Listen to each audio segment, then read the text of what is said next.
ensalada de tópicos, somos opción original y diferente, sin tapujos ni mordazas. Hoy estamos, voy a iniciar como inicié la entrevista con Gilberto Gutiérrez del PRI. Muy bien. Me siento como un ateo en una iglesia. Bueno, apartidista mi comentario, ¿no? Pero bueno, estamos hoy con David Galván, entrevista dirigente estatal del Partido Acción Nacional. Y bueno, más que una entrevista, una charla, ¿no?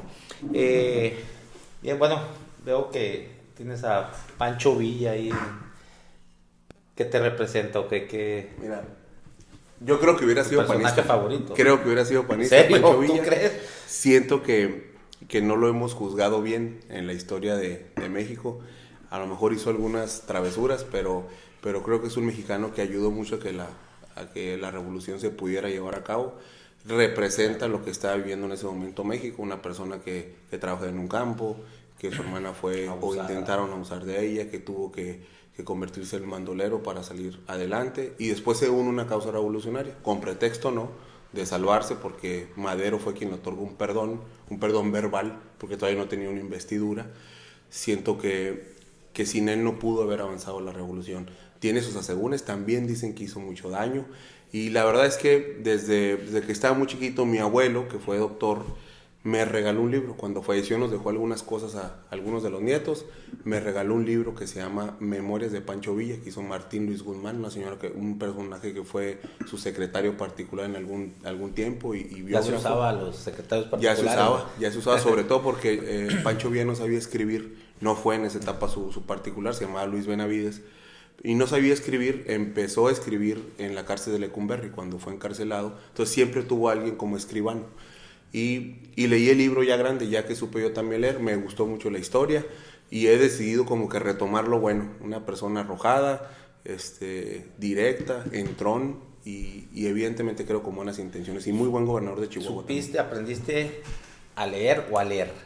A leer. No sé, ¿te hace que Porfirio Díaz estaba más cercano al panismo? No, pero mira, fíjate que ahora que empieza la historia otra vez, fíjate, sin quererlo, los mexicanos empezamos a tener una revolución histórica y no nos hemos dado cuenta. El partido en el poder por muchos años nos contó la historia que quería que supiéramos los mexicanos. A partir de que hubo alternancia, hubo más análisis más profundo sobre la historia, o a lo mejor le empezamos a hacer más caso a los intelectuales que habían investigado la historia, y poco a poco empezamos a ver que ni Santana vendió el territorio mexicano, ni el tema de los niños héroes fue tal cual como nos lo plantearon, ni Porfirio Díaz tenía, y lo voy a decir así, tan jodido el país como decían, ¿no? No han sido las cosas como nos dijeron. Es algo que yo empieza la historia poco a poco a decir que ni fue tan mal gobernante, ¿no? Ni estaban las cosas tan mal, más bien a lo mejor había una brecha muy fuerte entre los ricos y pobres, pero el país empezó a caminar, hubo industria, el peso tenía valor, se hizo el ferrocarril, empezó la industria aeronáutica también en el país, la industria petrolera. A lo mejor su visión de gobierno era todavía no muy firme y no muy igualitaria, pero pues la verdad es que una persona que tenía fuerte el país, pero apenas estamos empezando a saberlo, ¿no? Nos lo escondieron muy bien. Yo he criticado eso, que es una moda precisamente panista, el ahora a Porfirio Díaz empezar a darle ese lugar. Digo porque creo que, lo que más se aduce y se argumenta en favor de Porfirio Díaz es que trajo la modernidad en México, pero la modernidad per se no es desarrollo. Y es cierto, trajo la modernidad, trajo ferrocarril, telégrafo, no sé, pero ¿cuántos ciudadanos podían utilizar esos servicios? Pues era así. Era muy chiquito, por eso sí. Y cuando era muy grande la brecha. Eran 9 millones de pobres y dos que no eran pobres, ¿no? Ajá. Y eran como 500,000 o no sé, que eran riquísimos. Y la iglesia tenía el 80% de territorio, ¿no? Así es. Pero bueno, muy grande la entraríamos, sí, así es, en otra discusión. Bueno, una breve reseña de David Galván. ¿Cómo inicias esto en la política? ¿Cómo llegas al PAN? ¿Qué te hizo? ¿Qué te motivó a estar en el PAN? Fíjate que mi familia es panista. Mi mamá y mi tío, su hermano, que ya falleció, Luis Cázares, fue síndico con don Jorge Valencia. Ellos siempre habían participado en el PAN.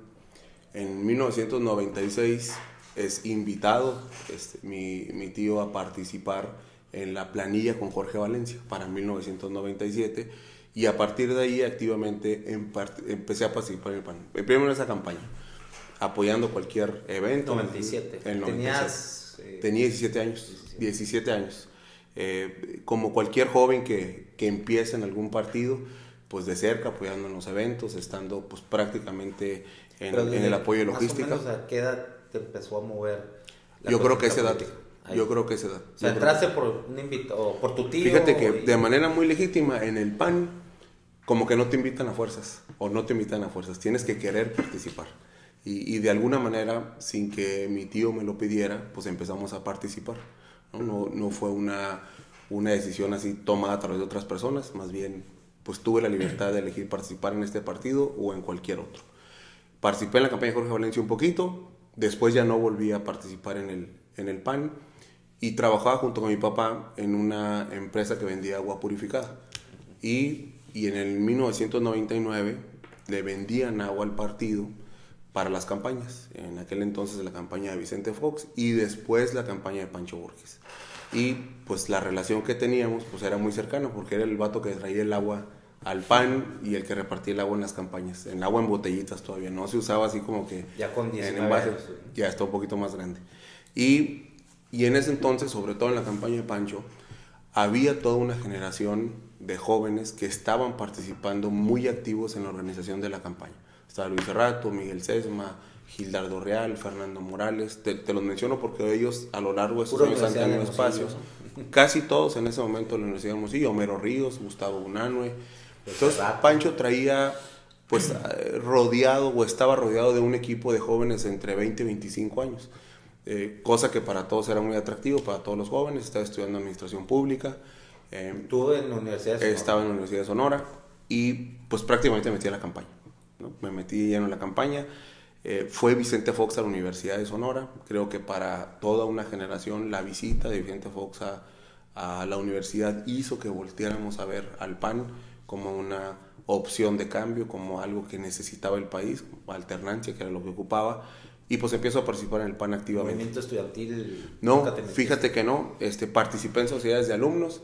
Imposible ganar en la Unison. Es más, ahorita el actual presidente de la Sociedad de Alumnos de la Escuela de Derecho es panista, y el anterior también, pero desde entonces... ¿Con Manuel Armenta, no? No, se llamaba David Rojas. Se llama David Rojas. Fue el primero que ganó después de mucho tiempo, porque siempre ganaban alas muy afines al PRI, ¿no? Igual en la administración pública. Igual en la Universidad de Hermosillo, que ahí donde competían como panistas y priistas, aunque en ese momento no lo eran, pues desde entonces se viene haciendo un movimiento universitario ahí con diversidad de opiniones. Y me metí a la campaña del juvenil, ganó Vicente Fox, y en ese entonces a la par se estaba llevando a cabo una campaña interna para las dirigencias juveniles. Homero Ríos había ganado la diputación local como dirigente juvenil y estaba compitiendo en aquel entonces Pánfilo López y José Cerrato para ser dirigente juvenil estatal. Y me metí lleno en la campaña. Y con eso pues ya me meto lleno en el PAN. Yo estaba apoyando a José Cerrato, después declina o no participa y participa Enrique Terrazas, que ahorita es la persona que me acompaña, que es mi secretario particular y que fue síndico ya municipal y fue regidor también con María Dolores. Y pues me meto a su campaña, ganó Pánfilo López la elección, él fue... Sí, así le decían, ¿no? Así se llama, Pánfilo López, así se llama, de Guaymas. Gana él la elección y me quedo en el PAN. Me invita a trabajar al ayuntamiento Carlos León, que ahorita es el diputado de Movimiento Ciudadano, era el director de atención ciudadana, de atención a la juventud del pero municipio. Ya van a volver otra vez, ¿no? Estamos juntos, ya estamos juntos. Y pues me invita a chambear ahí con él. Me fui a la dirección de juventud, estuve prácticamente un año, luego me voy a trabajar con Alejandra López, que Alejandra hoy es nuestra secretaria general. Ella era la directora de atención ciudadana, me fui a trabajar con ella, a apoyarla en Miércoles Ciudadano. ¿Ya eras militante? Ya, inmediatamente, me metí al PAN en 99, ¿no? Activamente me meto al PAN inmediatamente cuando empiezo a participar, y estuve en atención ciudadana un rato, y después Carlos León se va de regidor porque César Tapia, que era un regidor del ayuntamiento, lo nombran delegado de Infonavit, y pues prácticamente entra como suplente. Me quedo director ahí prácticamente un año, Y terminando la administración de Pancho, me invitan a ser delegado de la Secretaría de Gobernación a los 22 años. Me nombran delegado de la Secretaría de Gobernación, Santiago Krill, que ahorita es Wenceslao Cota. Wenceslao Cota es el delegado. Santiago Krill nos nombra 7 jóvenes en el país y estoy prácticamente del 2003 al 2006 como delegado de la Secretaría de Gobernación en Sonora. Fue una experiencia, estaba Eduardo Bus como gobernador, Bulmaro Pacheco como secretario de gobierno, ahí fue donde lo conocí, después Ruibal. Y terminando esa etapa me voy a trabajar un ratito con don Gustavo una nueva sede Sol, programa de adultos mayores, y de ahí me voy a México a trabajar con Carlos Hermosillo. Estuve trabajando ahí como enlace legislativo en la CONADE. Que de masajista o algo de futbolista. Fíjate que está enfermo de la espalda y es una persona que aprecio mucho, que admiro mucho, que creo que si fuera un poquito más político le hubiera ido muy bien, aunque luego a veces es lo que no está bien. Es una persona así que ve las cosas o blancas o negras, tiene mucho liderazgo, pero ahorita diciéndome el tema de los masajistas, antes no había medicina del deporte. Entonces el vato se acabó la espalda jugando fútbol. Y durante el día, pues en la mañana llega, aparte, el último título del Cruz Azul, pues llegaba de muy buen humor, pero para mediodía le dolía la espalda y se ponía de mal humor. Entonces imagínate, era una guerra. Y pues fue todo aprendizaje, trabajar con él. Estuve ahí un rato y después me vine a buscar la diputación local aquí. Fui diputado local del 2009 al 2012, coordinador del grupo parlamentario del PAN. Fui diputado local junto con Damián, hicimos campaña en el 2009. Y a partir de la diputación estuve un ratito en la dirección de alcoholes. Estuve prácticamente 7 meses como director general de alcoholes y después me voy de subsecretario de gobierno. Y ahí terminó mi etapa en el gobierno. Eso ya en la etapa del sexenio pasado. Sí, estuve trabajando un año, salí en diciembre del 2014 para irme de lleno a trabajar a la campaña de Javier Gande y de Damián Cepeda. Muy bien. ¿Qué significa para ti el Partido Acción Nacional? Mira, pues fíjate que te lo estoy diciendo a partir de, yo creo, del próximo año, que cumpla mis 40 años, la mitad de mi vida la habré pasado en el PAN. Pues es mi todo.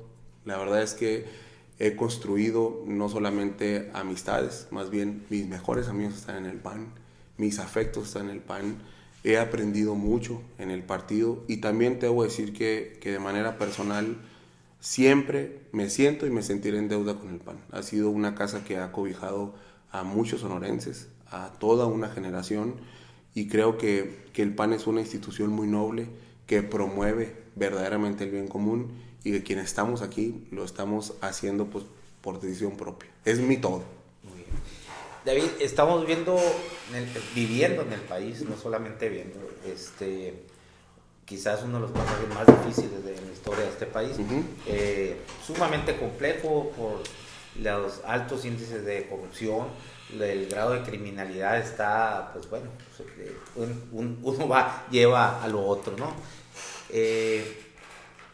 Y parece haber, pues, que no hay soluciones, mientras unos proponen la ley de ¿cómo es? De seguridad interior. De seguridad interior, otros amnistías, otros pues simplemente no se les entiende o no hay propuestas. ¿Qué crees tú que necesita este país para que cambie o que haya una verdadera transición de fondo? Mira, sí tenemos un problema de inseguridad fuerte. Creo que evidentemente se tiene que combatir. No podemos ¿Pero cómo se dejar de decir, a ver, pues es que tenemos que hacer muchas cosas. Dentro de todo, pues combatir el tema de la inseguridad. No estoy tan convencido que meter al ejército a las calles de manera permanente, porque sí creo que puedan de alguna manera apoyar de manera subsidiaria las labores de seguridad en un municipio o en un estado, pero meterlo de manera permanente, que ya a discreción, está en algunos estados, pero lo que se acaba de votar está peligroso. Y la discreción del presidente. No hay mejorías en esos estados. No pasa absolutamente nada, es peligroso. Pero, pues evidentemente siento que le tenemos que meter a la educación, mucha lana a la educación y mucha lana al desarrollo económico. El país se empieza a sentir en algunas zonas que pareciera que el crimen organizado está por encima de las mismas estructuras de gobierno, que está por encima de la sociedad. ¿No? Pues tenemos municipios donde está más fuerte el narco que las mismas autoridades, que la misma sociedad, tienen dobladas las manos.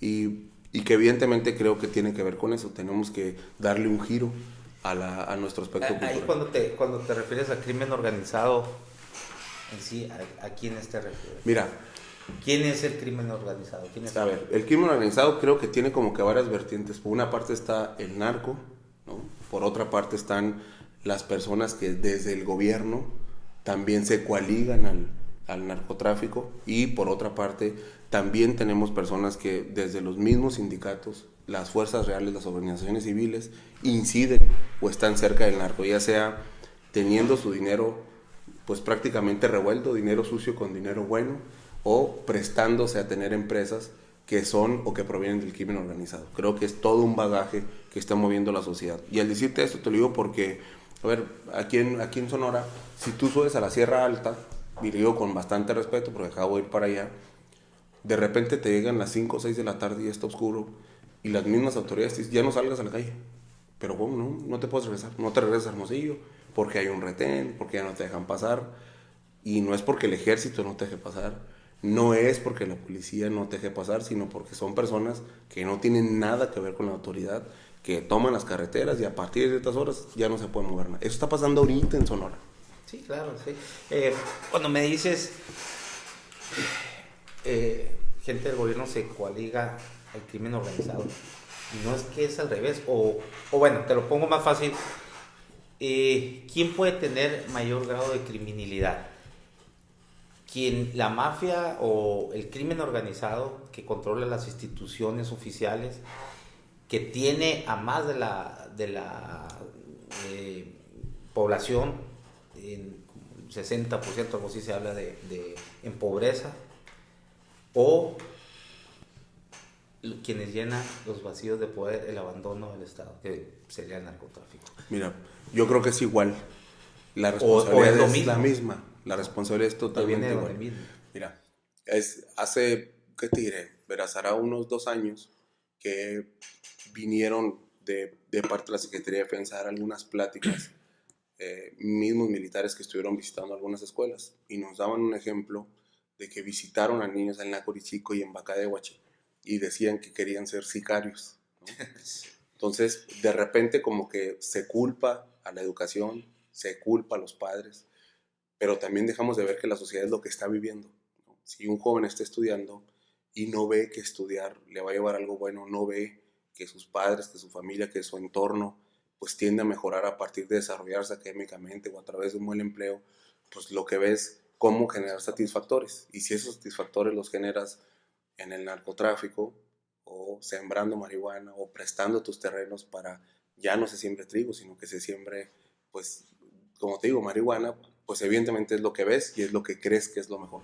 Porque no ves sus alternativas, porque no ves otro entorno, porque a lo mejor no tienes ni siquiera una visión de qué es lo que vas a hacer cuando seas grande, y tu expectativa positiva es esa, ¿no? Entonces yo creo que la culpa la tenemos ambos, los que hacen el mal y los que tenemos oportunidad de hacer bien las cosas y no las estamos haciendo tan bien. Sí, porque esto es una cuestión de buenos y malos, ¿no? Es algo mucho más complejo, entreverado, y cuando hay abandono de Estado, por ejemplo, siendo así muy concretos, poblaciones como Mocorito, Badiraguato, que son semilleros del crimen organizado, de sicarios, bueno, pues si ahí el Estado nunca llegó y llega al narco, les pone una escuela, les remodela al padrecito de la iglesia, pone una clínica de salud, pues... Se vuelve secundario, a qué se dedican, sí, y se vuelve primordial. Caldo de cultivo, ¿no? De esa sociedad. Reconocen que están de alguna manera llenando sus satisfactores. Entonces es evidente y es claro que esto no se soluciona a madrazos como lo quieren solucionar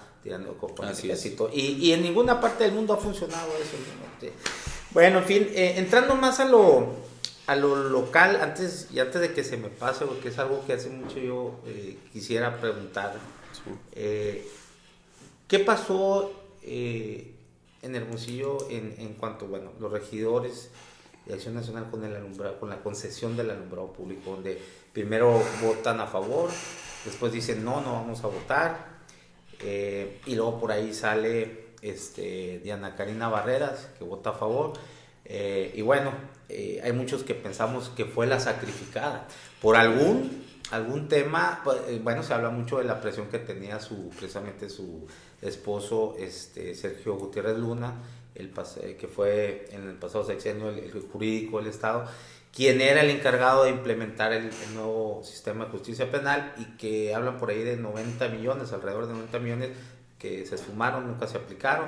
Y bueno, sobre ahí era, incluso la Fiscalía Anticorrupción le había asegurado en un terreno en los Lagos, creo. Bueno, ya después ya no se supo nada, en fin, la concesión se da. A lo mejor tú mismo diste la respuesta y no te diste cuenta. A ver, yo qué te puedo decir desde el lado institucional, cuando se vota el dictamen. Pero, ¿por qué? Aquí, sí, nomás permíteme para terminar la idea de la pregunta. ¿Por qué votar a favor? ¿No? Incluso los diputados, pues panistas, ya sé que están separados de la bancada, pero al final de cuentas no separados del partido, y votan a favor de esta concesión, y después cuando va a venir la ratificación, o para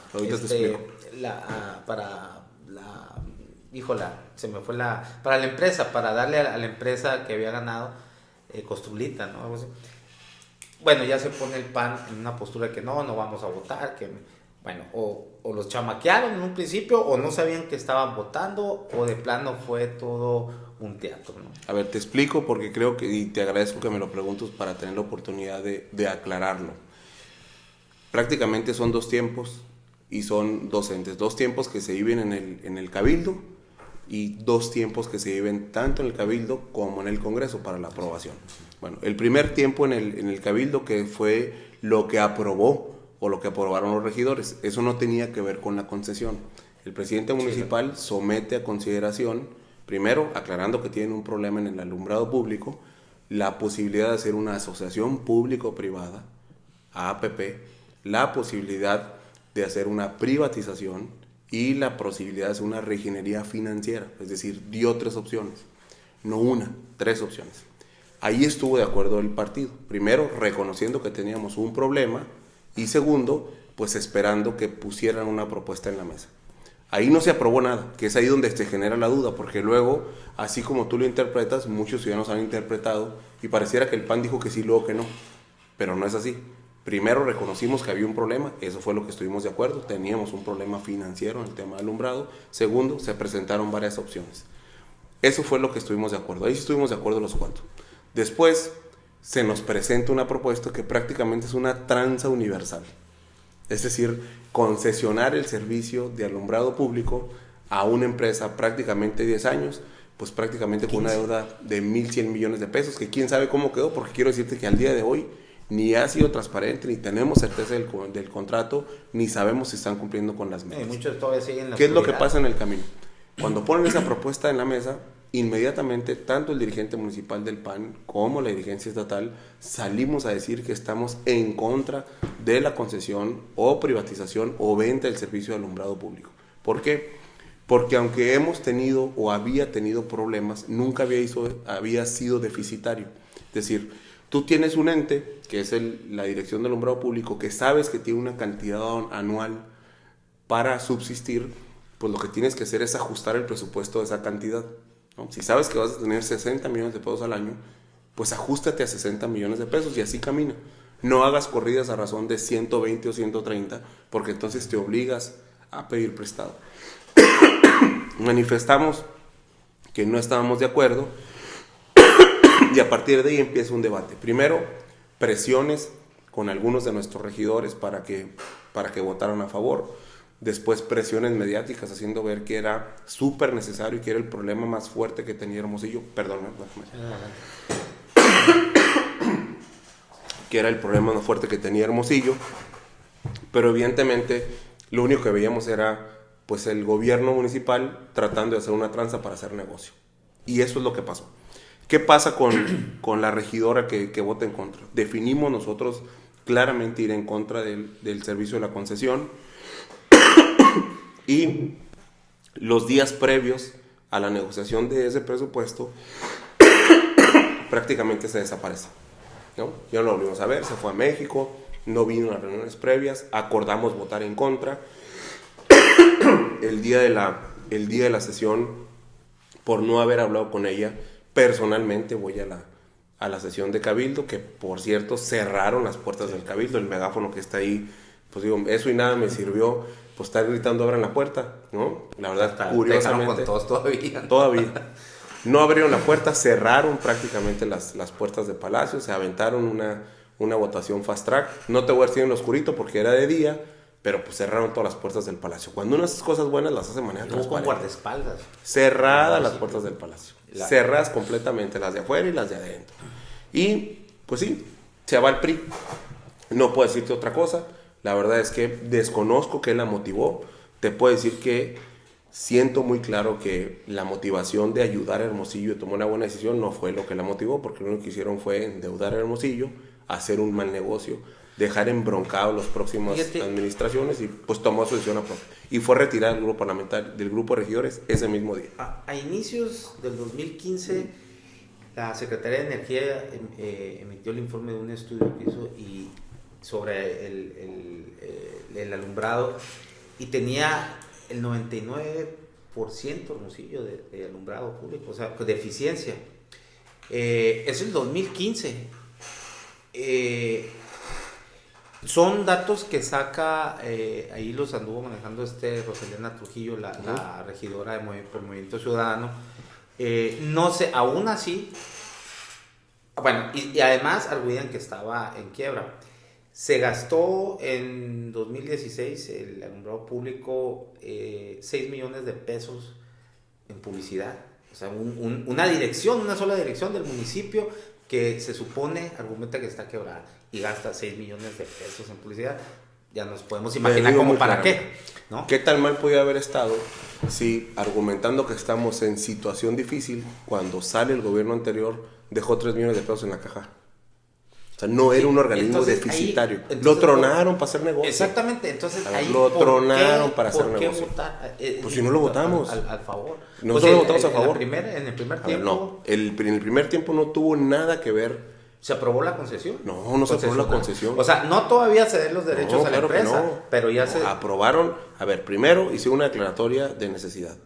Y segundo, lo que pusieron a consideración son 3 esquemas, extendiendo los cuales hubiera cabido uno. Nosotros hubiéramos aprobado seguramente la asociación público-privada, que no compromete recursos del municipio y que no compromete participaciones. Cuando dicen que van por la concesión, nosotros nos manifestamos en contra abiertamente. La regidora que votó a favor fue retirada ese mismo momento del grupo de regidores. Hasta el momento no es parte del PAN y no va a regresar al PAN, porque desgraciadamente sentimos que de alguna manera Morena, pues marido, ¿no? donde estemos, pues claramente es un tema de convicciones. Entonces yo no puedo cargar con una mala decisión de una persona que ve todo a saber por qué votó por eso. Tengo claro que no votó por los hermosillenses. O lo hizo por negocio, o negoció algo, o ve todo a saber qué bronca extranjera. Lo desconozco, no puedo decir. Lo que sí te puedo decir es que cortó comunicación y tomó una decisión de manera personal. Y por eso ya no es parte del PAN. Y dudo que pudiera justificar algo positivo sobre ese negocio. Fue un negocio y fue una tranza, pues, ¿no? Y el PAN no estuvo de acuerdo en eso. Bueno, entonces, ustedes jamás estuvieron de acuerdo en concesionar. No, por supuesto que no. Y luego llega el Congreso. Okay. El grupo parlamentario del PAN estaba integrado en ese momento por 10 diputados. Éramos 13. Y retiran a 4 porque votan Exactamente. a favor del endeudamiento. Un año anterior. Pero los apartan de la bancada, más no de... No, es que no son parte del grupo. De la bancada. No, ya no son. No son pero parte no del son grupo. Desafiliados del PAN. Una persona nunca ha sido afiliada al partido. Una persona nunca ha sido afiliada al partido. Y las otras 2 personas son miembros del PAN, pero no miembros del grupo parlamentario. Los separaron inmediatamente, pues. Y ellos no toman decisiones con nosotros. Como con Diana Karina Barreras ¿De expulsarla del partido. Pues están votando en contra de lo que es... Mira, ahí es un tema de legislación. A ver, te hubiera dicho que lo más sencillo fuera eso, porque la legislación no lo permite, porque le da libertad de voto a los diputados o a las diputadas, pues no pudimos suspenderle los derechos. Fue por eso. Pero evidentemente el mensaje fue muy claro. Fueron separadas del grupo parlamentario. Bueno, entonces no están de acuerdo. Y en el caso de Guaymas, San Luis Río Colorado.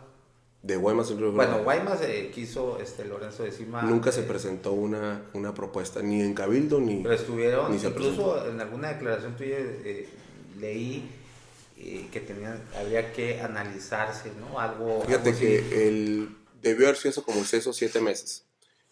Empresas a nivel nacional, porque la ley lo permite, se empezaron a acercar a ayuntamientos en todo el país donde tienen asegurado el ingreso por el DAP, que es el cobro del alumbrado público, y que tenían déficit en el alumbrado público. Empezaron ellos a mutuo propio a llevar prácticamente presentar cotizaciones ante algunos municipios. Eso fue en Sonora y en muchas partes del país. Aquí vinieron para acá, para el PAN, no vinieron con el ayuntamiento de Guaymas, vinieron como empresa a mostrarme presupuestos, a decirme qué es lo que se puede hacer, cómo pueden de alguna manera pues, generar un nuevo esquema de alumbrado público sin que le costara más a los ciudadanos. Y mi primera pregunta, que evidentemente no se puede responder como quisiéramos, era: ¿compromete esto las participaciones de los municipios? Sí, pero no ocupas ese dinero. Sin embargo, el PAN no está a favor de que las participaciones se comprometan a futuro. Es decir, lo que puedes hacer con recurso propio, no hay bronca. Al final de cuentas, toda la deuda no es mala, ¿no? Siempre y cuando sepas cómo invertirla. Pero comprometer las participaciones no es algo que el PAN en este momento esté respaldando. Entonces, pues no pasó nada. Visitaron algunos ayuntamientos del PAN, dejamos claro que como grupo parlamentario no podíamos apoyar nada que comprometa las participaciones futuras y pues no pasó nada. A partir de ahí quedó claro que no podíamos endeudar a algún municipio. Si hay esquemas que garanticen el pago con el DAP, es decir, lo que tú pagas de recibo todos los meses, lleva una pequeña cantidad que es lo que tú pagas de servicio de alumbrado público, y esa cantidad va directa a los ayuntamientos. Si esa cantidad anual que reciben los ayuntamientos sirve para financiar el alumbrado público, no tenemos ningún problema, porque pues, es un ingreso seguro que tienes. Pero si adicional a eso, una empresa está pidiendo que garantices los pagos con otros ingresos, con prediales, entonces ahí ya no nos gusta, ¿no? Claro. Porque al final de cuentas, pues van a echarle guante a... Claro que sí. ¿No? Entonces, pues por supuesto que no estamos así, comprometieron predial, participaciones, lo que sea para completar la cuenta. Así es, ¿no? Totalmente. La trae complicada, ¿no? Lorenzo de Cima ahí hasta le renunció el comisario de San Carlos, ¿no? Ha sido sumamente complejo, muy atropellado su gestión ahí en Guaymas bueno, y de lo último es eso, ¿no? El comisario simplemente le tiró la toalla porque dice: no tengo ningún apoyo. Mira, la situación de Guaymas y la situación de Nogales financiera fue y es pues prácticamente muy crítica. El anterior presidente municipal pues pidió un préstamo de 300 millones de pesos que no sabemos ni en qué se los gastó y nomás le dejó la bronca a Guaymas. Maletas ahí, ¿no? ¿De Nogales ese es? El de Nogales es otro. Apenas iba en Guaymas, fíjate, te me adelantaste. No te entendí el de Nogales. No sé en qué se llevaría la lana. Unas maletas el por de ahí llenas Guaymas. de dinero, ¿no? En la campaña. Eso es otra cosa. El de Guaymas pues también pidió 300 millones, no sabemos en qué se los gastó. Guaymas es el segundo municipio per cápita más endeudado del país debido a ese préstamo, y sabrás que la capacidad que tiene nuestro presidente municipal pues para movilidad financiera es nula, y está batallando y mucho, y quien venga también va a batallar porque así son las condiciones que nos dejaron. Y en Nogales ni te digo, ¿no? 900 millones de pesos. El Temo ya se cansó de estar tocando la puerta de la fiscalía, demandas y todo. La fiscalía es lo mismo, pues. El Temo también hizo problemas ante la ciudadanía, como andar bloqueando a los usuarios y que le pongan amparos y por bloquear el derecho a la información, ¿no? Pero bueno, eso ya para qué tocamos es otro tema. ¿No? David, hay como que hay un fuerte sismo, ¿no? Todavía acá dentro del partido. Posiblemente, entrecomillarlo, hasta natural después de perder el poder. Y bueno, empiezan desbandadas, ¿no? Y hay desbandadas pues de personajes emblemáticos del PAN, como lo es Gustavo de Nano, de Gaya o David Figueroa. En ese sentido, bueno, ¿qué ha estado pasando? Y si tú te sentaste a platicar con ellos antes de su salida, ¿atendiste sus razones o qué pasó? Porque se quejan de que hay una fuerte... viene vertical desde lo nacional, en este caso tu conexión con David Cepeda, y baja hasta acá lo estatal, donde hay un férreo control y que lo estás aplicando. Lo mismo Celida López fue lo que señaló, ¿no? En eso, ¿qué nos Mira, primero te digo que sí es una etapa, y ha sido una etapa de retos. Perder el gobierno en el estado ha sido difícil para el PAN, ¿no? Evidentemente, y con el como paso... para cualquier partido. Como cualquier partido. Con el paso del tiempo, pues también te puedo decir que empiezan a salir las verdades a medias. Puedo reconocer y reconozco que en parte fallamos en muchas de las cosas que que tuvieron que ver con la administración de gobierno. Sin embargo, también te voy a decir que la campaña de denostación del PRI fue sumamente exitosa. Se dedicaron a criticar, a mentir, a inventar cosas, y pues les funcionó y ganaron la gubernatura. Como sea, ganaron y lo reconocimos. Y evidentemente a partir de ahí, pues el PAN empieza a vivir una etapa que nunca ha vivido. Hemos sido oposición por muchísimos años, sin embargo es la primera vez que somos oposición después de haber perdido un gobierno estatal, después de una fuerte campaña de desprestigio, después de un intento por desprestigiar la marca y lo que simboliza el PAN, que eso es muy diferente a las personas que lo integramos, porque creo que cada persona tiene su responsabilidad. Y sí, llegamos a la dirigencia hace un año, pues con un partido tratándose de levantar, con diferentes grupos, diferentes visiones, panistas echándonos las culpas unos a otros de lo que había pasado, dolor y desesperanza muy marcada, y pues evidentemente, y conociendo el reto, así asumimos la dirigencia. Durante el camino, pues lo que hemos estado haciendo es trabajar con que tenga ganas de aportar al partido. El PAN es un partido que evidentemente tiene grupos políticos, somos un partido político, hay diferentes visiones, siempre hemos estado abiertos. Puedo entender que haya quien no coincida con la dirigencia, sin embargo, pues prácticamente las dirigencias son pasajeras. Yo vengo por aquí por 2 años, hay quien está de acuerdo conmigo, hay quien no está de acuerdo conmigo, sin embargo la dirigencia del partido camina de manera positiva y propositiva, y en el camino se nos han ido liderazgos muy importantes, como tú mencionas. Para mí ha sido doloroso que personajes salieran, personajes sobre todo quienes respeto mucho, quien eran los dirigentes de partido cuando me toca entrar a mí al PAN, eran pues de alguna manera nuestros dirigentes, nuestros líderes con quienes nos formamos, y me duele primero porque me gustaría haberlos tenido mucho más cerca para que me orientaran. Sí, incluso ellos salen, creo yo, obedeciendo mucho más a una aspiración legítima que tenía Margarita Zavala, donde anuncia que se va como candidato independiente. Y salen, creo, más por eso, porque el reto es muy grande. Y la verdad, después de que el partido, a muchos no te voy a mencionar nombres por respeto, pero solo les ha dado la oportunidad de ser servidores públicos, de ser legisladores, de presidir el PAN, pues siento ingrato que no estuvieran enfrentando junto con nosotros esta etapa tan difícil. En el caso específico de don Gustavo y de David, que los mencionas, una semana antes de su salida estuve con ellos. De hecho, fue pública nuestra reunión, y la intención era reunir a liderazgos panistas de diferentes corrientes, de diferentes equipos, de diferentes edades, para unirnos en torno al PAN y fijar un plan estratégico rumbo al 2018. Eso fue lo que platicamos en ese desayuno precisamente. Y las siguientes semanas se separaron del partido. Respeto su decisión. Definitivamente me hubiera gustado que se quedaran en la casa. No hay cómo enfrentar los retos aquí en la casa, desde dentro.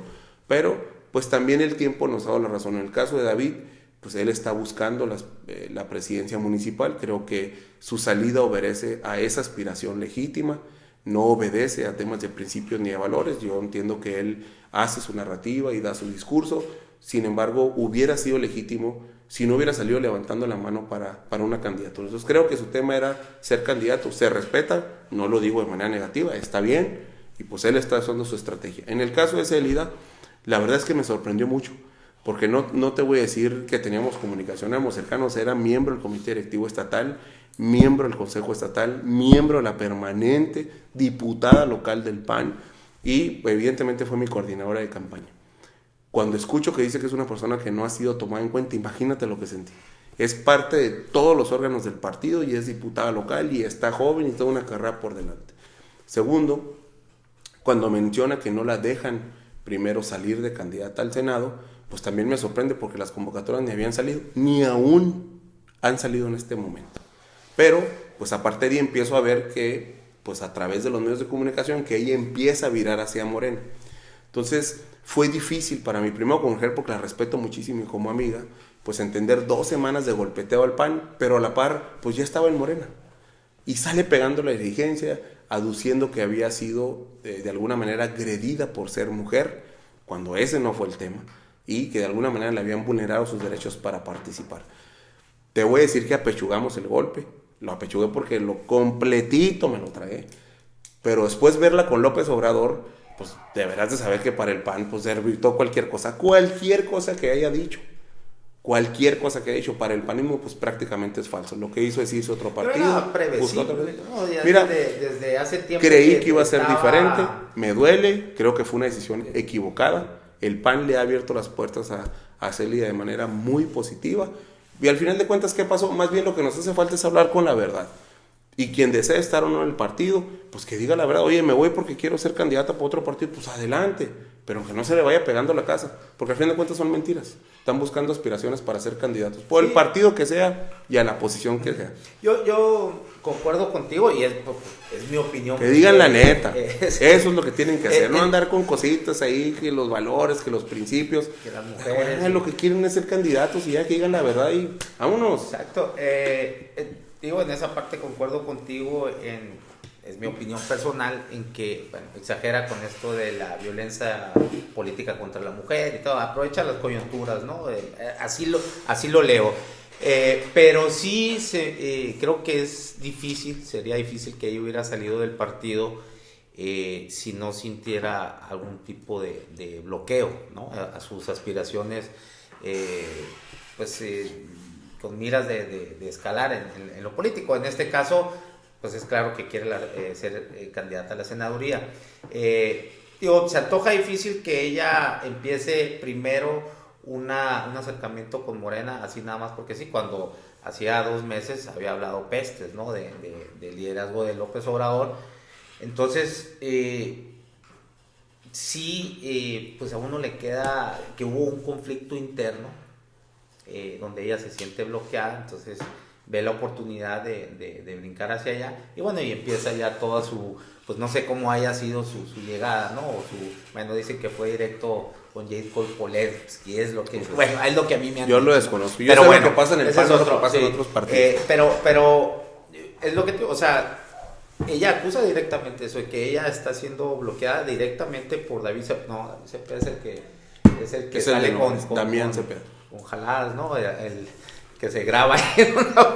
Bueno, y Celia López dice que Damián Cepeda sale con jaladas también, ¿no? De bloquearle y que se ha adueñado del partido. Es totalmente falso. Creo que irse a otro partido y decir que va a buscar el Senado por otra parte, pues está en la realidad. Más bien, es tiempo como que decir la verdad, pues, ¿no? Es tan sencillo como decir, quiero ser candidata al Senado, no estoy dispuesta a participar con otras compañeras y compañeros, porque pues yo creo que quería que la designáramos así, tú vas a hacer, y eso no va a pasar. Hay mujeres y hay hombres que están también participando para el Senado, pero si lo quería hacer senador a costa de lo que sea, por el partido que sea, con una persona que no tiene proyecto para el país, es más, y todavía que se atreva a decir que va a perdonar a los narcotraficantes. Si ella coincide con eso, con nosotros no. Claro que sí. Una amnistía es un perdón. Están analizando para ver con las víctimas. Amnistía. Yo no estoy defendiendo tampoco, yo creo que no sirve de nada ese tipo de amnistías a crimen organizado, pero pues tampoco lo digo, Le mandó un mensaje a los narcos para que le metan lana a la campaña. Por supuesto. Todos los mexicanos leímos eso. Le mandó un mensaje al Chapo, a los Arellano, denme feria y los perdono. Eso fue lo que pasó, pues es López Obrador. Ese es López Obrador. Si no hace falta mandar mensajes. Ese es López Obrador. Ese es López Obrador. Corren ríos de dinero en todos los partidos. De todos. ¿Dónde habías escuchado una amnistía al narcotráfico? Pero no dijo, voy a analizar, estamos analizando. Yo más bien creo que le pase por la lana, claro.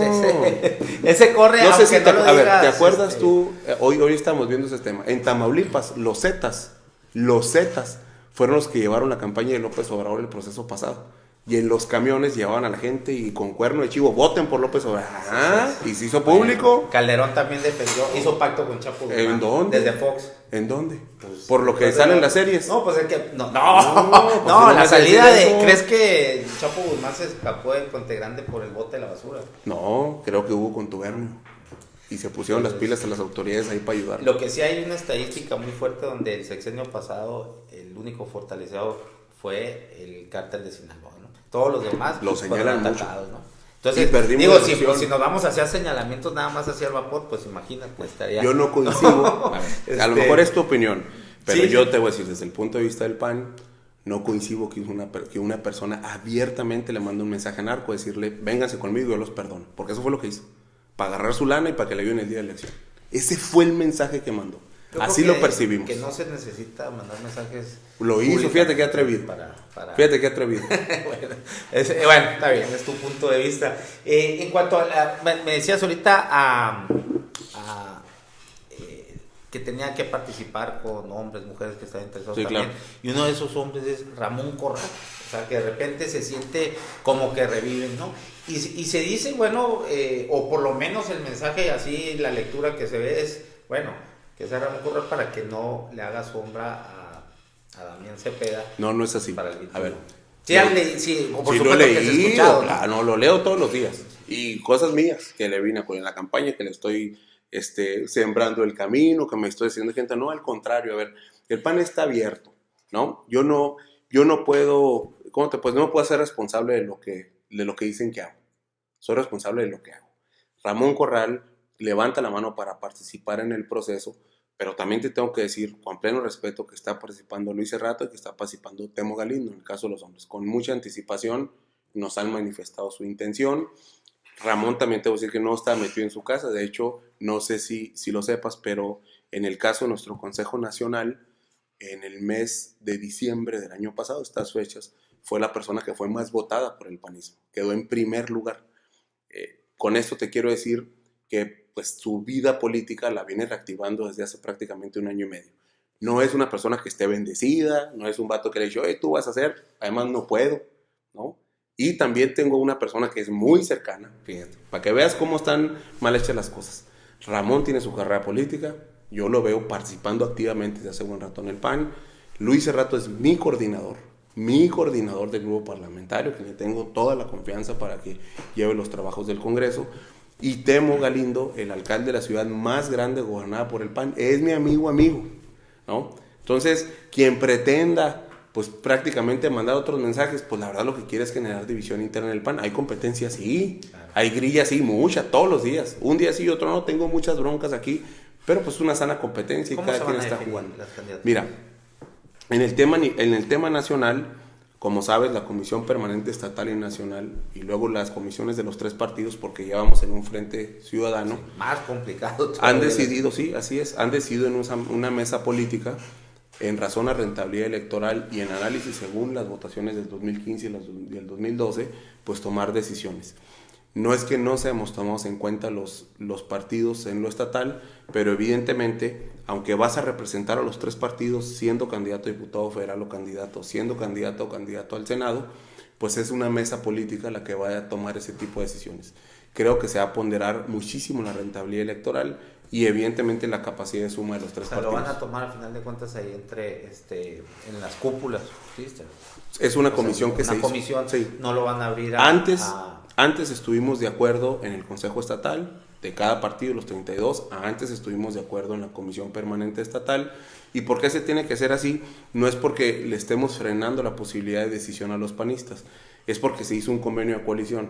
Y recuerda que la ley, ante un convenio de coalición, deja de lado los estatutos de cada partido y se basan en las leyes con las cuales se registra la coalición, ¿no? Es decir, cada partido tenía derecho a poner 300 candidatas y candidatos. Movimiento Ciudadano, el PRD y el PAN. Para poder llegar a ser 300 de esos 900, debimos haberlo autorizado a todos los estados y eso es lo que pasó. Entonces, pues a partir de ahí sí tienen que tomar decisiones. Entonces, se va a tomar una decisión en un consejo, una mesa de política, tomando en cuenta qué. Es lo que estamos no hemos llegado a ese paso. Por eso te decía que quien se ha ido diciendo que no ha sido tomando en cuenta, que no puede participar, pues si todavía no están definidos los métodos. ¿No sería más fácil que votaran? Sí, puede ser un método. Fíjate, digo, más fácil y más democrático. Mira, y yo creo que sería lo mejor. Yo comparto lo que tú dices y estoy de acuerdo, pero te doy mi caso. Fíjate, nosotros tuvimos la elección el año pasado y nuestra votación nos dio el 56% de la votación. Fui el primer dirigente del PAN votado por la militancia, primero en la historia del partido. Tuve el 56%, era por consejo, era cupular. Fui el primero votado, tuve el 56% de la votación, mi contrincante más cercano tuvo el 21% y el otro tuvo el 19%. O sea, deberás saber que el margen es muchísimo. Jamás se me ha reconocido por una parte del PAN ese 56%. O sea, aún votando los militantes, fíjate, es lo curioso. Votaron los militantes, salieron a participar 12,000 personas, fue una muy buena jornada.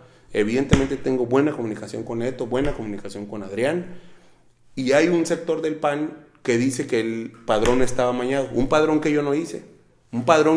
Que no tuve nada que ver con su construcción en los últimos 20 años. Y me dicen que la elección estaba arreglada. Y votaron los panistas. Ahora, si nosotros proponemos un método para que sean encuestas o para que vote la ciudadanía, luego esas mismas personas me dicen, oye, ¿los panistas por qué no votan? Bueno, ¿cómo está la cosa, pues? ¿No? Pareciera que no les doy gusto, pues, de ninguna manera. Entonces, creo yo que tener métodos alternos es bueno. Que vote el PAN, adelante. Si están de acuerdo los panistas, que vote el PAN.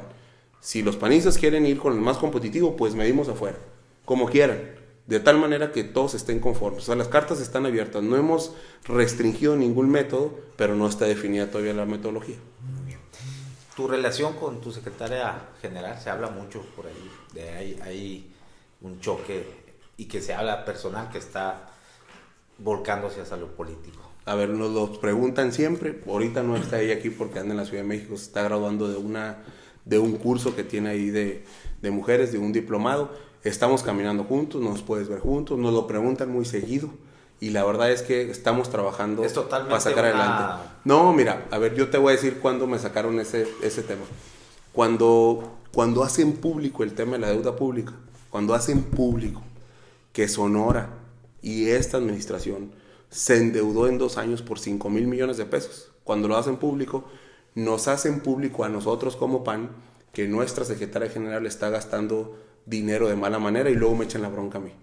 Y tratan de alguna manera, a lo mejor, no sé si en el gobierno del estado o en el PRI o algún travieso, de empezarnos a puntear para empezar a generar ese mensaje. Eso y 1000 cosas hemos vivido aquí. Entonces, al final de cuentas, aquí estamos chambeando juntos, hay una buena relación, tenemos un plan para sacar adelante al PAN y la verdad es que estamos trabajando plenamente, ¿no? Hay un... bueno, mejor antes de hacerte esta pregunta, te pido mejor tu análisis al día de hoy sobre el estado de Sonora. Mira, como te lo decía la vez pasada en tu programa, siento que hay una gobernadora con buenas intenciones, pero hasta ahí. ¿En serio? Buenas intenciones, pero hasta ahí. Veo el estado cada vez más inseguro, más endeudado.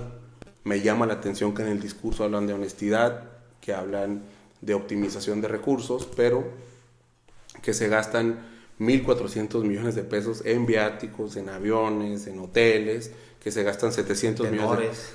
No, pues imagínate, fíjate qué penoso para el Estado que Plácido Domingo ha dicho que, fíjate, ahí, que no sabía y ni se prestaría ese tipo de marranadas. Sí, yo recuerdo, en ese entonces, fue el primer año de gobierno, dijeron, vamos a ser totalmente austeros porque estos eventos no puede ser el gastazo y sacaron los trapos al sol de que Guillermo Paredes gastaba alrededor de 5 millones de pesos en cada evento de estos, de informe de gobierno.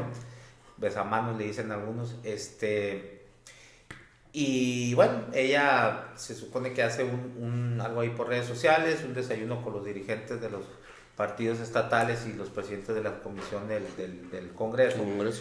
Y bueno, pero verdaderamente lo que el evento, yo fui de las personas que siempre lo vi así, el verdadero evento de Estado era Plácido Domingo, 30 millones de pesos, o sea, 6 veces más de lo que ellos se aquejaban. Fue un informe disfrazado. Entonces, tratando de contestar tu pregunta, también en comunicación es lo mismo, se gastaron 588 millones de pesos el año pasado. 1,5 millones diarios se gastaron en comunicación. Entonces, con eso están pagando el silencio de los medios de comunicación y la falta de gobierno. Para donde vayas, inseguridad, no hay trabajo. Acabo de tener reunión con los alcaldes. El PAN gobierna 23 municipios del estado, casi el 40% de la población. No hay apoyos, no les cumplen, no llega la lana, quieren meter empresas que no hacen bien las cosas, todo lo mandan de Hermosillo. La verdad es que, y luego nos echaron la bronca al PAN de que éramos malos administradores por deber 3,000 millones de pesos, 3,000 millones en 6 años. Y ya llevan 9,000 en 2. ¿No? A nivel nacional, el IMCO ve al gobierno de Sonora como uno de los estados más corruptos del país. Aquí, pues, se protege, le echa dinerito a los medios y nadie dice nada. Pero creo que es una persona intencionada. De lo más caro después de Puebla. Muy caro, muy caro. Muy caro. No, perdón, después del DF. Es uno de los Ciudad de México, de los congresos con más improductivo. Bueno, ahí sí no te lo voy a comprar porque hay que salir bien calificado. Así lo califico. Pero sí es un congreso muy caro, sí creo, y sí cada diputado por año. deben de bajar los presupuestos. Y muchísimo. ¿Por qué de repente no se siente una oposición fuerte, dura, como por ejemplo el PRI sí lo fue en su momento, el sexenio pasado, con la cuestión de la tenencia? Mira, te lo voy a contestar. Te lo voy a contestar, es muy facilito. Okay. A ver, 588 millones de pesos para publicidad y medio de comunicación. Bueno, pero lo mismo también el sexenio pasado. No era así. Pero no era así. Yo sé que estos son más férreos. Había muchísima más libertad. Pero... Mira, yo te voy a decir algo que me duele y que lo tengo que cuidar, pero que es cosa de todos los días. Me hablan compañeros que aprecio mucho, que tienen injerencia en medios de comunicación, que son columnistas y todo, y me dicen, oye, me hablaron del Estado para que no publique esto. Oye, me hablaron para que te pegue por aquí. Me hablaron para que te pegue por acá. La verdad es que, pues, digo, uno le entiende. Te voy a pegar, pero no es personal. No es bronca. No tengo ningún problema. Pero lo que te digo es que creo que la manera en que están haciendo las cosas, pareciera que no nos permite ni siquiera tener un ápice de apertura para tener contrapeso en Sonora. Y así es la cosa. Me he pasado, no te voy a decir qué minutos, me he pasado horas explicando temas difíciles, deuda pública, tranzas en licitaciones, el tema del alumbrado. Por favor, hombre, no sale absolutamente nada. Siempre que pasa una bronca, aquí no salen con otra cosa. Y por allá se van. Oye, es que ustedes robaron, es que allá sale una orden de aprehensión, es que ahí traen una bronca. Y lo que ustedes están haciendo, pues, una fiscalía que no chambea. Fíjate. ¿Fiscalía cuál? Pues lo que se supone que es una fiscalía anticorrupción, pues, okay. ¿no? Que no hace absolutamente nada. Bueno, como pues, que fue hecha para 1 año y medio, ¿no? O sea, fue hecha para señalar es todo. No ves que haga algo pasada contra las administraciones del PRI en Puerto Peñasco, la administración del PRI en Nogales, la administración del PRI en Guaymas. Sí, se quisieron caer con la rectoría, sí. Pero no pudieron. Y cerraron filas los académicos, ¿no? Y los ciudadanos nos estamos dando cuenta de las cosas. Al paso de 2 años, claramente te lo voy a decir, el ciudadano está viendo el nivel de corrupción y de mentiras de este gobierno. Y vas a ver que no lo van a tener tan fácil. No, claro que por más que quieran comunicar, por más que nos quieran decir que las cosas están bien, no están bien las cosas. Bueno, ya empieza a descargarse toda esa burbuja, ¿no? Que es también un proceso normal, natural, de los nomás que va muy rápido. Pues no le duró 2 años. Sí. No le duró 2 años. Así es. Fíjate, bueno, en la cuestión, dame tu opinión del todo el proceso de selección, ahorita ya que hablas de Fiscalía Anticorrupción, todo esto, pues bueno, se me viene a la mente lo del Sistema Estatal Anticorrupción, y cómo fue conformado todo este proceso de selección para el famoso Comité de Participación Ciudadana. ¿Cuál es tu opinión? Ni siquiera quiero gastar mi tiempo, prefiero proceder en otra parte. Para nosotros, para el PAN, eso y nada es lo mismo. Son fiscales carnales, es una diferencia, o más bien es una dependencia más del gobierno del Estado. Se hicieron buenas leyes que terminaron en malos nombramientos. Se nombraron a fiscales y a magistrados que son ligados al PRI. No tenemos en Sonora, o más bien los ciudadanos en Sonora, estamos en estado de indefensión. No tienes en dónde denunciar un hecho de corrupción en Sonora. Porque si vas a la fiscalía, pues son del PRI. Pero ya va a estar el y si vas a los magistrados, ¿cuál el comité, por favor? No existe eso. ¿Por qué? Porque no, es gente ligada al PRI, los ponen ellos, ellos se mueven. Yo ¿no? estoy de acuerdo. Me duele porque se incentiva la participación. ¿no? Yo creo para dorar la píldora ahí. Pero entonces, todos los comités se mueven a razón de mayoría. Exactamente. Desincentiva participar. Es más, la gente quiere participar porque vienen para acá también. Y dicen, pues ¿para qué participo? Si va a quedar la gente allá. Desde antes que empiecen las convocatorias, ya saben quién va, pues. Y ahí es lo que te pregunto, ¿dónde estuvo la oposición fuerte del PAN en cuanto a cuando se hicieron las reglas? Bueno, pues el PAN ahí debió... Mira, por ejemplo, la comisión de selección fue integrada por el Congreso. Y bueno, pues era un conflicterío de intereses de los 10. Yo creo que los únicos que no tenían conflicto de interés... Te lo voy a poner más fácil. Y Memo Noriega, y que bueno, el Memo de repente no... pues ya no sé. Pues si los dejaron, ¿no? A ver. Pero Jarispuro, que es constructor, le acaban de otorgar una obra en Obregón. Karina Gastelum, notaria e hija del vocero de Icresón, ¿no?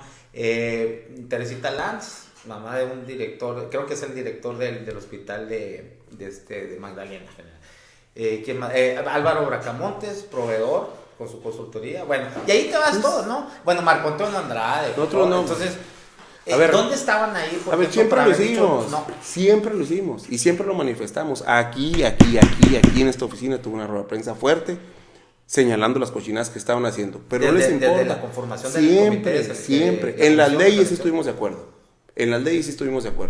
No en el final de las cosas. Al final, fíjate, por lo que están entrampados a nivel nacional, que es que no haya fiscales carnales, magistrados carnales, que allá por eso no ha terminado de procesar. Fíjate, estamos a punto de que empiezan las elecciones, no tenemos fiscal general y no tenemos fiscal anticorrupción y no tenemos fiscal electoral, nada, absolutamente nada. ¿Por qué? Porque Peña Nieto quiere poner a sus amiguitos, como aquí los puso la gobernadora, pues, ¿no? La verdad es que nadie está cuidando al gobierno de Sonora, por eso están robando a manos limpias, pues, ¿no? Claro que no estamos de acuerdo, pero pues nos está pasando la planadora en el Congreso. Es como el tema ahorita del presupuesto. No ha habido comisiones, la van a citar el lunes, el martes van a votar el presupuesto, no hay ni en dónde debatir, ¿no? Y luego pasan estas preguntas, oye, ¿qué hicieron ustedes? No, la verdad es que ni siquiera les interesa debatir las cosas, pues, ¿no? Bueno, ya para ir cerrando, ¿cuál es tu balance final del sexenio padrecista? Mira, a ver, me dolió mucho perder las elecciones, soy panista, y más ahora con lo que estoy viendo del Estado, reconozco y siempre voy a reconocer que cometimos errores, reconozco que tuvimos que haber tomado decisiones mucho más fuertes, pero viendo las cosas en balance y tratando de ser objetivo, sin olvidarte que soy presidente del PAN, pues mi objetividad puede ser así como que medio sesgada si tú quieres, creo que por mucho se hicieron muchas cosas que ahorita no se están haciendo. Creo que nos faltó tomar decisiones a tiempo, evidentemente tuvo un impacto muy positivo el uso de las redes sociales, campañas de denostación, campañas negras que a lo mejor no supimos o contrarrestar o contener y pues que evidentemente hicieron que perdiéramos. Me duele porque toda una generación de servidores públicos hicieron su trabajo muy bien, chambearon con muchas ganas 6 años, yo mismo los estuve viendo, le echaron todos los kilos para caminar el Estado y pues desgraciadamente a lo mejor por errores de algunas personas, magnificados o no, pues evidentemente perdimos la elección. ¿Magnificados crees que fue? En algunos casos sí, en otros no. ¿Y tu resultado final del balance? Mira, ¿Tú cómo consideras el sexenio? A ver, creo que fue un buen gobierno, hubo obra pública, se invirtió en desarrollo, los índices pues ahí están, eso no puedes esconder y ni siquiera son índices de nosotros, se pudo trabajar en materia de educación y pues evidentemente ahí viene la caída en estos 2 años. Creo que fue un buen gobierno, sin embargo nos señalaron por falta de transparencia, no se combatieron casos de corrupción y a lo mejor hizo falta la mano dura. Es inocente. Primero te voy a decir que... Bueno, jurídicamente ya parece no, que... pero te voy a decir que pese a lo que puedan decir en lo público, él está siendo juzgado por algo que no tiene que ver con el gobierno, ¿no? Que es materia de otro tema, ¿no? Lo que comunica el gobierno es una cosa y lo que pasa jurídicamente son otras, ¿no? Es de risa lo que dicen y lo que pasa. Él está siendo juzgado por algo que no tiene que ver con su administración ni con su gobierno, por lo que está detenido y evidentemente al parecer está por salir de cárcel, ¿no? Yo lo que quisiera es que hubiera imparcialidad en la justicia, que tenga oportunidad de defenderse, que verdaderamente no se administre la ley y que tenga oportunidad de defenderse. Si es culpable o no es culpable, pues que lo determine un juez, no la opinión pública, ni evidentemente pues un linchamiento mediático, que tenga la oportunidad de hacerlo y yo respetaré el fallo del juez. Más allá de las campañas negras y todo lo que dices, ¿no crees que ya la pérdida del Estado en las elecciones, por supuesto, se empezó a gestar desde ese confrontamiento con la ciudadanía, sobre todo la media, ¿no? Con el impuesto, ¿cómo le llamaban? El común. El común, que es la tenencia, pues, ¿no? El común. ¿No crees que ahí esa manera, así yo estuve en las marchas, no fui nacido de cepa, por decirlo así, ¿no? Pero, bueno, ese confrontamiento y que los ciudadanos lo vimos de soberbia, el quererse, pues ahora sí, diciéndolo coloquialmente, enhuevar en algo que no representaba ni el 1% del presupuesto anual del Estado, y que siempre la suspicacia que ya tenemos, porque la burra no era arisca, sino que le hicieron, ¿no? Bueno, pues esto va para campañas, ¿no? ¿No crees que desde ahí se empezó a perder? Mira, a ver, creo que fue algo que debimos haber contenido como gobierno de otra manera. Eso sí, haberlo atendido rápido, de otra manera, ser más frontales al explicar lo que estaba pasando. Y también definitivamente creo que los ciudadanos se nos fueron con la finta, porque esos movimientos fueron gestados por gente que ahorita trabaja en el gobierno del estado o trabaja en el ayuntamiento de Hermosillo, ¿no? Y sabes los casos y no los voy a mencionar ni me voy a gastar en eso. ¿Y por qué creo que debimos haberlos afrontado con más fortaleza? Porque el común y lo que se cobraba, el 82% del cobro iba para los municipios. Entonces de repente veías a los priistas diciendo, oye, que el común, que quita la tenencia, pero veías al Roger en KGM y veías al Pitillo en Navojoa firmando los convenios para que tienen lana del cobro, ¿no? Entonces, la verdad es que, por eso te digo, tuvimos una buena estrategia para denostar, a nosotros nos faltó estrategia para contener. Porque ese dinero no iba para el Estado, para campañas, ¿para cuáles campañas? Si el dinero iba para los municipios. Sí, ¿no? bueno, pues... Pero iba para los municipios el dinero. Entonces, imagínate que el mismo PRI, fíjate, el PRI por una parte decía, no cobres, así no cobres, quita la tenencia, es ilegal, nos estás haciendo daño, es el 1%. El mismo PRI, y con la otra mano, oye, dame el cheque de lo que estás cobrando. Así, dame el cheque. ¿Por qué? Porque los municipios no están generando ingresos. ¿Qué pudimos haber hecho? Además, yo puedo ver a todo pasado. Uno, tienes razón, haberlo derogado como se derogó, a lo mejor a destiempo. Dos, haber hecho lo que se hizo en otros estados. En otros estados, la tenencia no desapareció. Como sabes, la tenencia es un recurso que se va a los municipios. Quitárselas le hubiera costado mucho a los municipios porque no hubieran tenido capacidad de inversión. Pero ¿qué hicieron otros gobernadores? Ahorita estoy viendo hacia atrás. Creo que debimos haber dejado el cobro de la tenencia en tasa cero y que cada municipio hubiera cobrado. Entonces cada municipio hubiera cuidado sus finanzas de tal manera que hubiera dicho, pues mejor me aprieto el cinturón para no cobrar porque el costo político va a ser muy alto o porque no necesito tanto el dinero. Así como, es más, te voy a poner el ejemplo del actual presidente. El presidente ahorita de la República, siendo gobernador, no quitó la tenencia, lo que hizo es que la pasó a los municipios. Y si ocupas dinero, cobra. No quieres cobrar, amárrate el cinturón. Eso debimos haber hecho. Y bueno, en ese caso, pues ya hay que no hacerles ni caso a lo que nos presenten en campañas, ¿no? Las plataformas de proyectos de gobierno, porque ahí padres, y lo repitieron una y otra vez en el momento en que decía que iba a haber más impuestos. No más impuestos, no la tenencia a Dios. Y luego después, no, es que no sabía cómo estaba la cosa. Entonces las promesas... Al final, con sus asegúnes nos castigaron, ¿no? Bueno. El ciudadano siempre tiene la razón, ¿no? Muy bien. Ahí sí te lo voy a decir porque si no estuviéramos gobernando. Nos castigaron y duro. Okay. Y entonces, vaya que estoy cargando con eso. Muy bien, bueno, ya para cerrar, te voy a hacer una serie de 10 preguntas y me dices para definir o para asociar una palabra o una oración corta. Bien. Bueno, política. Positivo. Lo asocio con algo positivo, siempre. La palabra política la asocio con la palabra positivo. Docena panista en el gobierno federal. Docena. La docena política, digo panista, perdón, en el gobierno federal. Docena panista. La docena panista, Fox Calderón. Muy buenos gobiernos. Muy buenos ¿sí? gobiernos. ¿Hubo sí. transición? Hubo transición. José Antonio Meade. No lo conozco. Andrés Manuel López Obrador. Menos. Ricardo Anaya. Líder del PAN. Damián Cepeda. Líder del PAN. David Cepeda, no sé. Claudia Pavlovich, el que se la jala. Gobernadora de Sonora. Enrique Peña Nieto. Peor presidente de la República. ¿Qué, el de la historia? Híjole, se me hace poquito. De la historia. Está bien, para que la vaya bien el otro, ya se va. Hombre. Guillermo Padres. Es gobernador de Sonora. Sonora. El mejor estado. David Galván. Presidente del PAN. ¿Del PAN o Anaya? Presidente del PAN. David Galván es presidente del PAN. Estatal. Estatal. Okay. Ojalá fuera presidente del PAN nacional. Personaje vivo o muerto con el que quisieras tener una larga sobremesa. Ya me lo estoy imaginando. Con Pancho Villa. Sí. Con Pancho Villa. ¿Qué le preguntarías? Prácticamente bueno, si lo tuviera enfrente, quisiera escuchar su voz y ver cómo se expresaba. Fíjate que me llama la atención en sus técnicas de ataque cómo habilitó no había trenes hospitales. A él se le ocurrió hacer trenes con hospitales para atender a las personas que iba dejando en el camino. Quisiera preguntarle cómo se le ocurrió hacer un banco local, porque creó el banco de Chihuahua, y cómo hizo su reparto agrario, que aunque le quitó haciendas a los terratenientes, no tuvo la contraposición de los españoles tan marcado en el gobierno. De alguna manera supo negociar.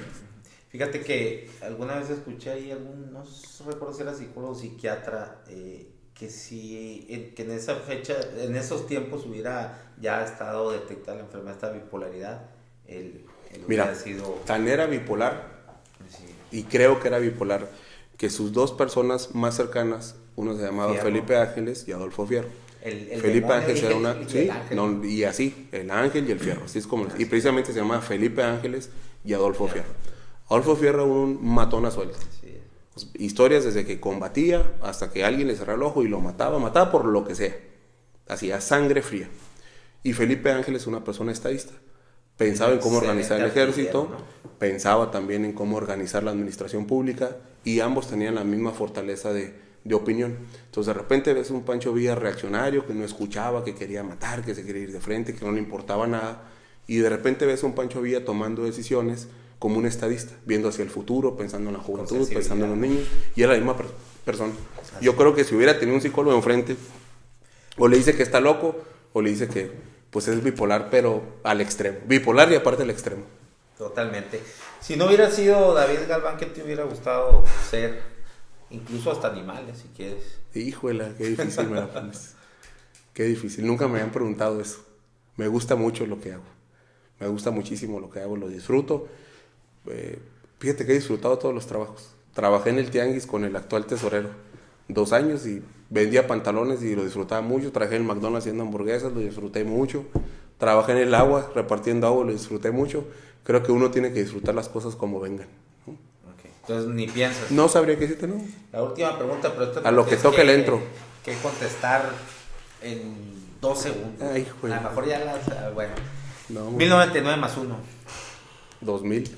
Todos caen. 1100. 1999 Todos caen, más todos sí, caen. cierto, este es 1999. No hay falla ahí, todos caen. Bueno, Fíjate muchas que gracias. se escucha 1999.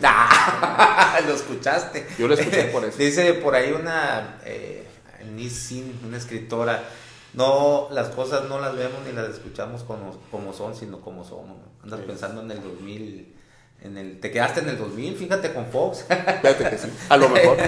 Bueno, muchas gracias, David. No, Esto fue Ensalada de Tópicos, somos opción original y diferente, sin tapujos ni mordazas. Y les recuerdo que que enrollen sus problemas, enciendan sus ideas y fúmense la vida. 1100. 1100. No se me va a olvidar, nunca en la vida. Gracias. Me agarraste en curva. No, todos.